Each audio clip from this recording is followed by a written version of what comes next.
Welcome back to the Talking Hedge. I'm Josh Kincaid, and this is your Cannabis Business Podcast.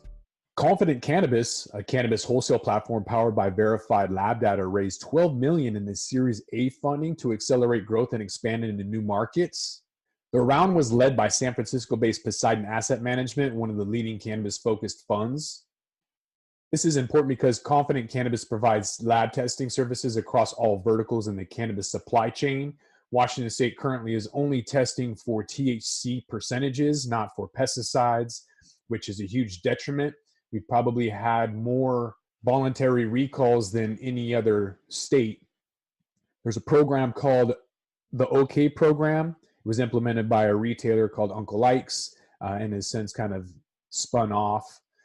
But essentially, the OK program will pull a random product and test it. And we've had some terrible results from a vape company that had Eagle 20, which is a herbicide, but when heated up turns into a carcinogen. So that's definitely not good for you. There was another test where 5 infused and 5 non-infused joints all came back with mold.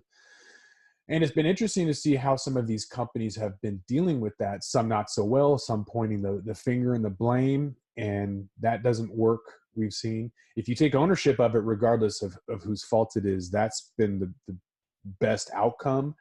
But regardless, we've had a lot of recalls for a lot of reasons. You think that some of these companies are altruistic and in it for good purposes, but not all of them are. Margins are being squeezed. You can see that in the $40 retail ounces, but it doesn't make it right. And so testing holds that accountability and keeps people from making short-sighted financial decisions. So with this funding, Confident Cannabis plans to expand its wholesale platform beyond Oregon, hopefully to Washington. Investing in cannabis product quality now can avoid major headaches later. The ramifications of poor quality includes loss of revenue, loss of market share, product recalls, or worse, legal troubles. Manufacturers of other legal consumer goods, specifically food and drugs, do not have a choice when it comes to quality. The manufacturing of their products is regulated by the Food and Drug Administration. But even without the requirements of government entities, quality should be the top priority on every company's list. In California, for example, 20% of products failed laboratory analyst tests and therefore cannot be released for commercial sale, according to multiple news reports. New markets such as Massachusetts has the opportunity to instill quality on the outset. To avoid problems with product testing, companies can build it better from the start using 3 dimensions of quality that are commonplace in other verticals. There's current good manufacturing practices, cost of quality, and quality management systems. All pharmaceutical companies are required to follow current good manufacturing processes, which assures the identity, strength, quality, and purity of drug products by requiring that manufacturer of medication adequately controls manufacturing operations according to the FDA. Current good manufacturing processes include testing, but testing alone is not adequate to ensure quality, the agency says. Adhering to the good manufacturing processes, while not yet mandatory by any adult use legal state, it requires cannabis companies to invest capital in order to achieve these standards. This could be a hard sell to a startup company fighting to survive in a sea of growing cannabis giants. The good news is that an investment in quality standards now is more profitable over time. Examples of product recalls for non-compliance in the cannabis industry are ever present. The Denver Post reported that in 2017, 15 companies recalled cannabis products in Colorado.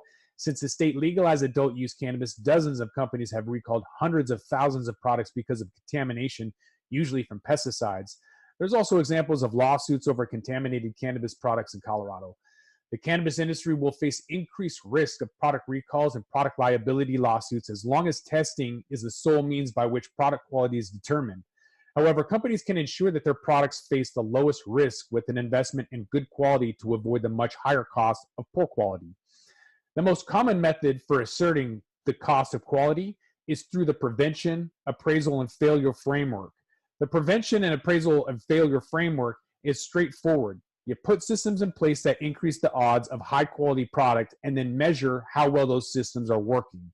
Those 2 dimensions of good quality are more commonly referred to as quality assurance and quality control. The key is to take as many measures as possible to avoid external failures in the consumer's hands. These are exponentially costlier for companies to remedy than internal failures. The current good manufacturing process reduces internal and external failures by building quality into the product from the top down. While using current good manufacturing process standards, the manufacture of cannabis products results in higher product quality. These standards don't guarantee a positive customer experience or increased revenue. A high-quality product needs to be supplemented by strong service and support to increase customer satisfaction. There needs to be a quality management system in place that can connect product quality and consumer satisfaction to ensure an amazing total experience while driving sustained revenue growth. The timing of a company implementing a quality management system is extremely important.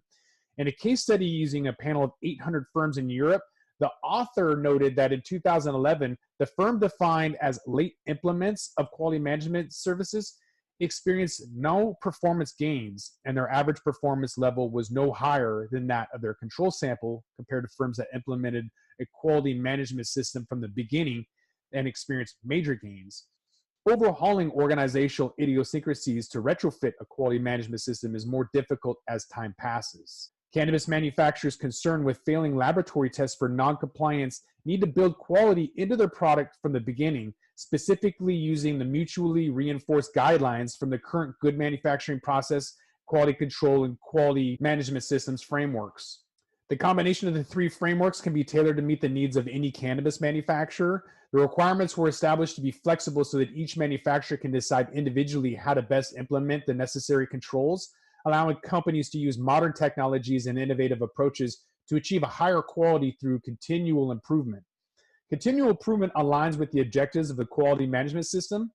Further, the companies who have a quality management system but don't use quality control concepts are less successful in reducing quality costs and improving quality for their customers compared to those who use both the quality management system and quality control in place, according to the research. If the argument of increased earnings and risk mitigation via these three quality frameworks is not convincing enough, consider this. What do tobacco companies, pharma, alcohol, and wellness all have in common? They don't rely on testing alone to ensure product quality. If the goal in cannabis is to get acquired by one of these large cap companies, then building manufacturing infrastructure with proven standards for vertical markets would be a strategic pathway to realize this objective. And if the goal is to not get acquired, but to thrive over time and eventually even compete with these companies, one need no look further than the FDA's approval of the CBD-based drug Epidiolex, a current good manufacturing practice requirement, have already entered the cannabis space. A wise investment in quality now will bring major brand value through product differentiation in an industry where products are becoming commodities. Quality always sets a brand apart, and this opportunity is ripe for the picking. And with that, we're going to roll this up. This is the Talking Hedge. I'm Josh Kincaid. Don't forget to like, share, and subscribe, or don't, and I'm out.